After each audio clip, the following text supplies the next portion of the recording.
Okay, hi students. So ini adalah teknik menjawab kertas 2 kimia untuk 2020 ya. So untuk kertas 2 kamu ada 2 jam 30 minit. Alright. So kamu ada section A, section B, section C. Okay.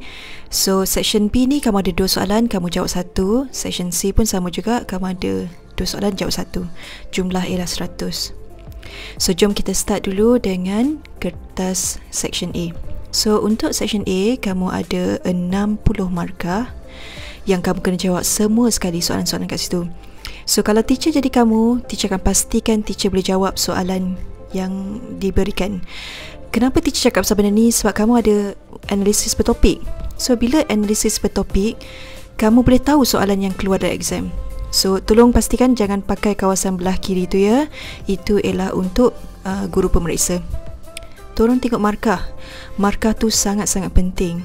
Okey, so kalau dia 1 markah, jawab 1 sahaja poin kamu.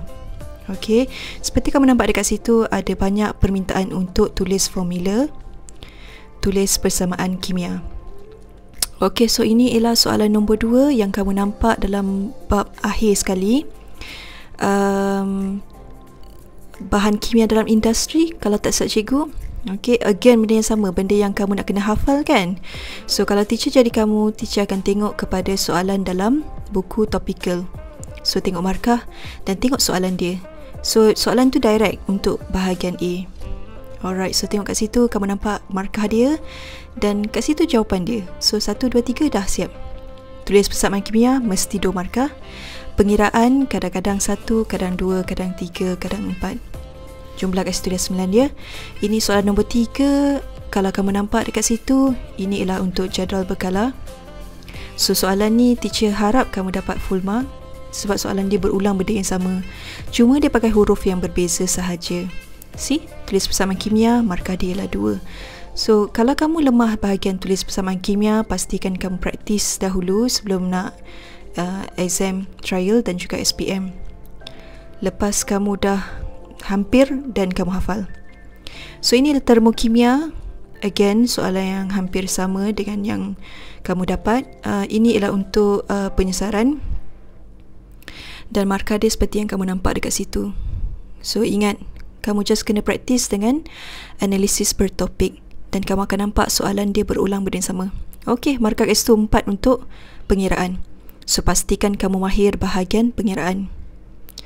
Okey, jom pergi kepada seterusnya. Soalan nombor 5. Ini ialah, kalau kamu nampak penyataan macam cerita dah terbukti, ini ialah soalan kebat. So, soalan kebat tak semestinya susah. Cuma kamu nak kena baca dan fahamkan apa sebenarnya yang ditanya dalam ni. So, ini ialah bab akhir untuk Form 5. Alright, so tengok bahagian bab yang terakhir apa yang dia tanya. So biasanya yang kita tanya ialah soap deterjen, kita tanya pasal bahan kimia dalam makanan, seterusnya ubat-ubatan untuk chapter yang terakhir tu. Okay, sorry atas tu. Okay, pergi kepada, markah kat situ 11 ya. Pastikan kamu tengok. See macam mana teacher gariskan benda tu. Sepatutnya kamu buat macam tu masa time exam. Cuma janganlah ambil bahagian yang examiner tu. Itu teacher nak tunjukkan jumlah dia saja.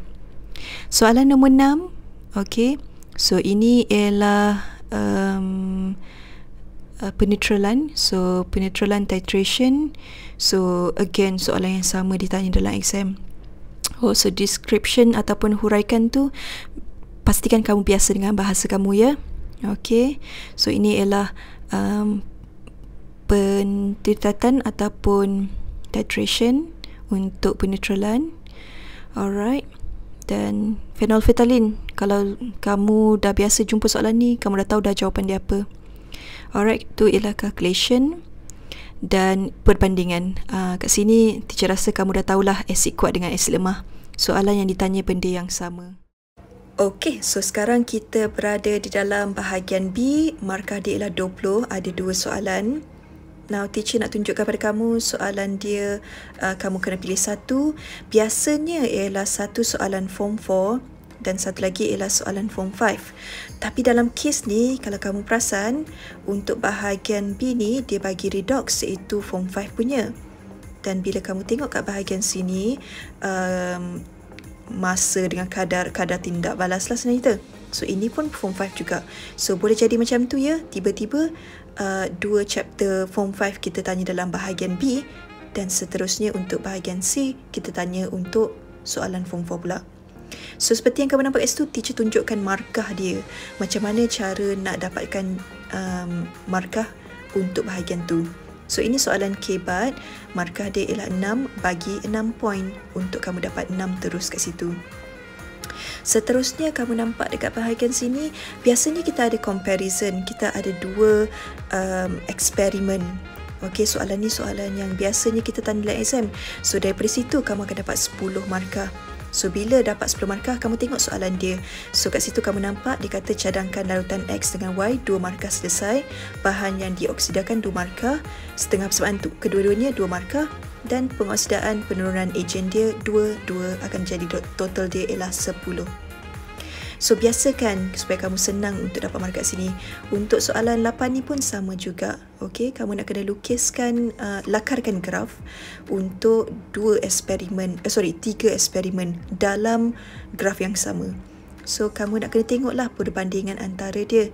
Okey, jangan lupa check mol dia dan juga check faktor dia. Okey, so ni antara contoh yang teacher boleh tunjukkan macam mana nak lukis, dan seterusnya kamu lukis betul-betul. So bila dapat soalan macam ni, bila kamu nampak perbandingan, kamu dapat set 2 dengan set 3 atau set 1 dengan set 2, memang markah dia macam tu. So kalau 6 maknanya bahagi kepada 2 jadi 3 ya. Sama dengan kes kat bawah ni, untuk 10 markah, 5 markah yang untuk perbandingan set 1 set 2, dan set 2 dengan set 3 ialah 5 markah. Dan macam mana berdapat 5 markah tu? So yang pertama sekali ialah bandingkan siapa yang rate of reaction dia tinggi. Seterusnya reasons kenapa rate of reaction dia tinggi, dan 3 markah lagi ialah terangkan jawapan kamu melalui teori collision theory. So jom kita pergi kepada bahagian C. Okay, so 20 markah seperti yang kamu nampak teacher explain sebelum ni. Untuk section B kali ni ialah untuk soalan form 5 kan. Kali ni kamu nampak, soalan nombor 10 ialah garam form 4 kan. So pergi dekat soalan nombor 9, kalau kamu nampak tu ialah elektrokimia, okey, ataupun sel kimia. So bermakna ini ialah elektrolisis, elektrokimia, maka dia form 4 juga. So boleh jadi kes macam tu ya. So jangan terkejut. So kamu nampak soalan dia hampir sama, cuma kali ni ada eksperimen ya. Okey, so teacher nak tunjukkan macam mana cara dapatkan 20 markah kat situ. So kamu nampak kat situ ada perbandingan seperti yang sama juga sebelum ni, ada 2 perbandingan kat situ, dan kat situ kamu nampak ialah 6 markah. Okey, so maknanya 6 bahagi 2, kamu dapat 3 markah untuk step 1 tu. So kalau teacher jadi kamu, teacher akan tengok soalan, teacher akan highlight dulu dan teacher akan jawabkan dalam kes ni ya. Alright, so seterusnya ialah 4 markah. Okay, so kalau kamu nampak dia minta bagi tahu nama ions kat dalam tu, dan seterusnya kamu nak kena bagi half equation untuk set 1 dengan set 2. So markah dia sama juga, 4 markah kat situ. Selesai. Okey, pergi kepada yang bawah tu, soalan C. Kali ni sepatutnya ialah 10 markah. Okey, kamu nampak dia bagi jadual dan kamu kena fahamkan melalui jadual tersebut. So 10 markah kat situ, kamu kena buat eksperimen, dengar arahan dia, ikut arahan dulu, kamu kena buat radas, seterusnya kamu kena buat bahan, dan seterusnya kamu kena buat prosedur.